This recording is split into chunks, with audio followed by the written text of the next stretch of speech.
In 1888, police in London uncovered a message that could have named the most infamous killer in history, Jack the Ripper.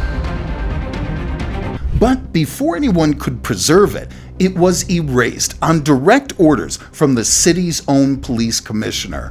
To this day, no one agrees on what it said because no photograph was ever taken. And the man who led the investigation, he claimed he knew exactly who the killer was, and he took that name to his grave. September 30th, 1888. London has descended into panic. By the early hours of the morning, 2 women have been murdered within a single hour. First, Elizabeth Stride in Berners Street has been found with her throat deeply cut. Then, less than an hour later, and less than a mile away, Catherine Eddowes has been found in Mitre Square bearing horrific injuries.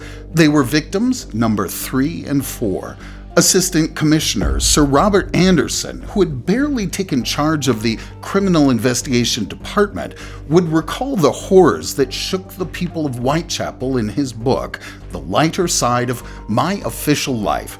He wrote, quote, "The second of the crimes, known as the Whitechapel murders, was committed the night before I took office, and the third occurred on the night of the day on which I left London." While he was briefly in Paris, these 2 murders happened. He promptly returned to London. The Metropolitan Police had been dealing with the case for days now. They had investigated the murders of Mary Ann Nichols and Annie Chapman, victims 1 and 2. Or were they? You see, before Mary Ann Nichols was ever found in Bucks Row, Emma Elizabeth Smith was brutally attacked in April, and Martha Tabram was stabbed 39 times in George Yard buildings. Police didn't connect the cases, and historians themselves can't agree on whether they should. Whether the cases were related or not, the true horror was here now. Jack the Ripper had claimed 4 victims for sure. Still, there had been no arrests, not even a shred of evidence. But this time, things were different. This time, there was evidence. So keep watching, because this piece of evidence is about to vanish in a way that still baffles historians today. Catherine Eddowes, victim number 4, had part of her apron torn. Officers found the bloodstained piece lying on the floor inside the entrance to the Wentworth model dwellings. Directly above it, there was a message written in chalk. Detective Inspector Daniel Hulse, Superintendent Thomas Arnold, and Metropolitan Police Commissioner Sir Charles Warren each copied the graffiti. But then, Sir Warren did the unthinkable. He ordered it to be erased. To make matters worse, they couldn't actually agree on what was written after it had been erased. Worse still, although crime scene photography already existed, no photograph of the graffiti was ever taken. But why? Why jeopardize evidence on purpose? Well, the message contained some anti-Semitic wording. Warren feared that the writing could provoke anti-Jewish riots in the already tense East End. In his 6th of November 1888 report to the Home Secretary, Warren defended the decision, explaining that he believed leaving the writing visible would have had, quote, "the effect of inflaming the public mind." The public, however, saw things differently. As unbelievable as this was, it wouldn't even become the strangest part of this investigation. Following this episode, he also had a quarrel with the Home Office, and then resigned on the 8th of November, 1888. That very day, Mary Jane Kelly was murdered. The murder, and what happened next, was simply unthinkable. Meanwhile, the assistant commissioner had his own ideas. Mr. Anderson, the public is terrified. We hold you responsible for finding the murderer. I hold myself responsible only for taking every legitimate means to find him. Very well. So, how do you plan on doing so? We arrest every known street woman found outside after midnight. So, the suspect is a woman? No, sir. But you see, all the victims were women. Your plan is to protect them by locking them up. Brilliant, is it not? The four attacks had taken place outdoors, forcing the murderer to work against time, darkness, and the constant risk of interruption. Then everything changed. At 13 Miller's Court, a cramped room opening off Dorset Street, the killer finally had privacy with his fifth victim. Historians cannot say with certainty who Mary Jane Kelly really was. She was about 25 years old, considerably younger than the other victims. She variously claimed to have been born in Limerick Island, while other accounts suggested Welsh origins. Even the name Mary Jane Kelly may not have been her real name. She had been living with her partner, Joseph Barnett, a former fish porter in the single-room lodging at Miller's Court. Barnett had moved out little more than a week before the murder. The two had a falling out over her allowing other women to stay in the room and her continued escort work. But, and you might find this interesting, despite the separation, he visited her almost daily. Barnett claimed that he saw Kelly alive for the last time on the evening of the 8th of November, shortly before 8 p.m. Police, naturally, treated him as a serious suspect, but there was no evidence connecting him to the crime. Yet another dead end. But even here, something shocking emerged. Police Surgeon Dr. Thomas Bond later did the post-mortem and concluded in his report, quote, "The whole of the surface of the body and all parts of the head and face were mutilated." Bond had examined all 5 victims. He concluded that, quote, "The murderer must have been a man of great physical strength, subject to periodical attacks of homicidal and erotic mania." And he was right on this point. More than a century later, the FBI reached similar conclusions.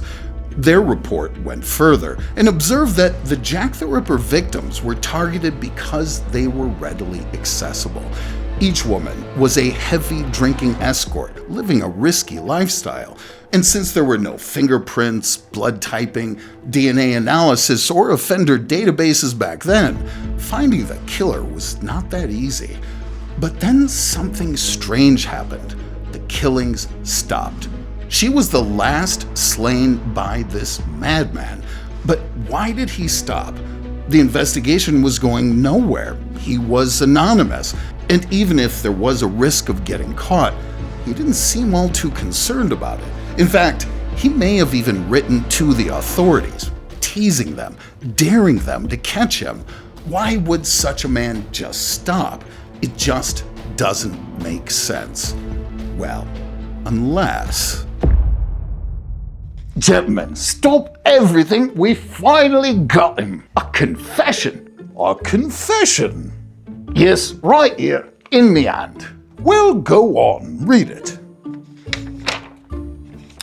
Dear boss, I keep on hearing the police have caught me, but they won't fix me just yet. I have laughed when they look so clever and talk about being on the right track. I shan't quit ripping them till I do get buckled. Yours truly, Jack the Ripper. You do realize anyone can write Jack the Ripper at the bottom of a letter.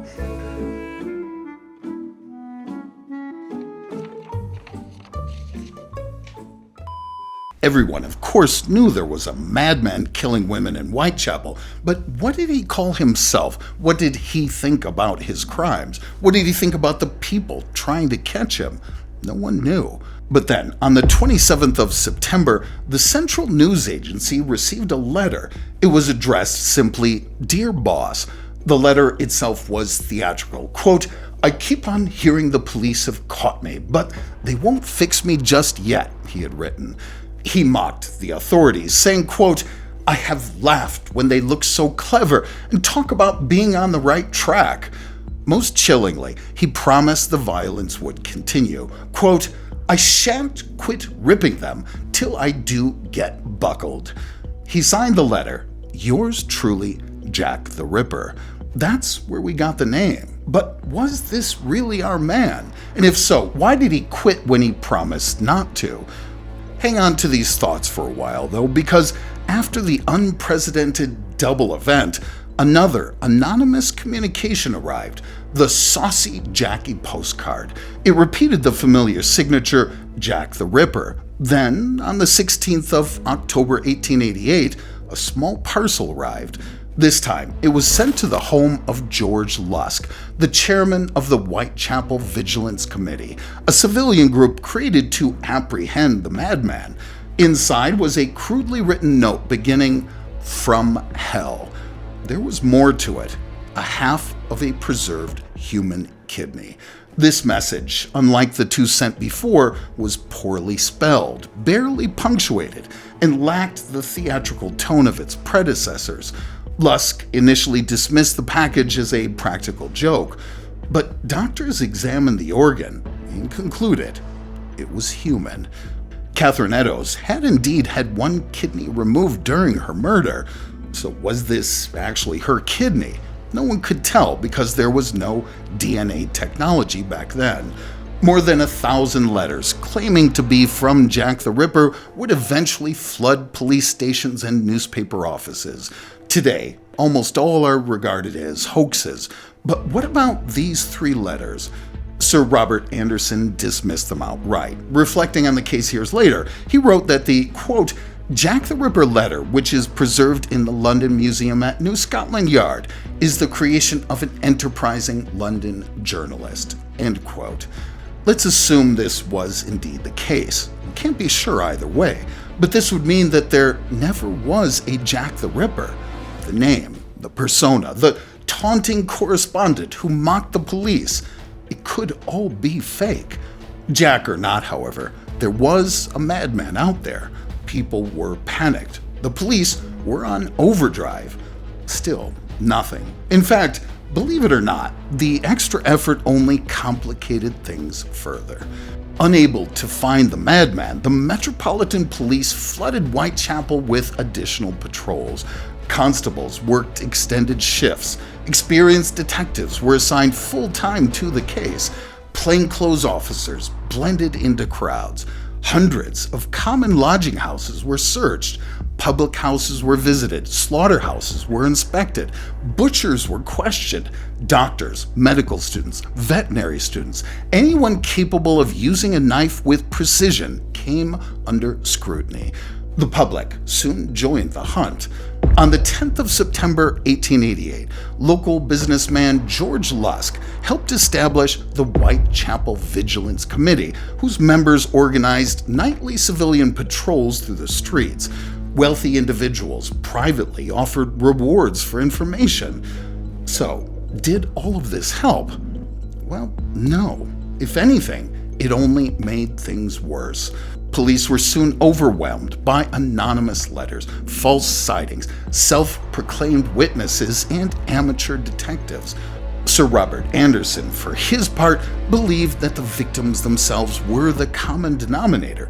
He argued that police should, quote, receive orders to arrest every known street woman found on the prowl after midnight. That was his solution. Well, of course, the proposal was rejected, but it goes to show just how desperate senior officials had become. Now, you might be thinking, why could they not put their hands on a single suspect? This is where the case becomes even stranger. It's not that there weren't any suspects, there were literally hundreds of them, and that in itself was a crisis. Years after the murders, Sir Robert Anderson laid out the profile he believed investigators had reached. He wrote that, quote, the criminal was a sexual maniac. He was living in the immediate vicinity of the scenes. If he was not living absolutely alone, his people knew of his guilt and refused to give him up to justice. Just let those words sink in. Sir Robert believed, and had every reason to believe, that someone out there knew that his neighbor was the Ripper, but wouldn't turn him in. Instead, the police were forced to question over 500 suspects. One of the earliest and most enduring suspects was Montague John Druitt, a 31-year-old barrister and assistant schoolmaster from a respected middle-class family. Druitt disappeared shortly after the murder of Mary Jane Kelly, and on 31st December 1888, his body was recovered from the River Thames. He had unalived himself. The murders ceased shortly after Druitt's death. So he was the Ripper then? Well, not so fast. This whole thing could have just been a coincidence. In fact, there was no evidence placing him in Whitechapel during any murder. No eyewitness identified him, and detectives never publicly investigated him as a suspect. Then there was Francis Tumblety, an eccentric American self-styled doctor who happened to be in London at the time. Tumblety was deeply misogynistic. In 1913, Chief Inspector John Littlechild, formerly head of Scotland Yard's Special Branch, wrote privately to journalist G.R. Sims that Tumblety was among the most likely suspects known to police. He was even arrested for gross indecency at one point. After securing bail, he fled first to France and eventually back to the United States. Notably, no evidence ever connected him directly to any Whitechapel murder. Surprisingly, another man, James Kelly, who murdered his wife and was committed to Broadmoor Criminal Lunatic Asylum in 1883, had escaped just months before the Whitechapel murders began. He remained at large for years and then returned of his own accord.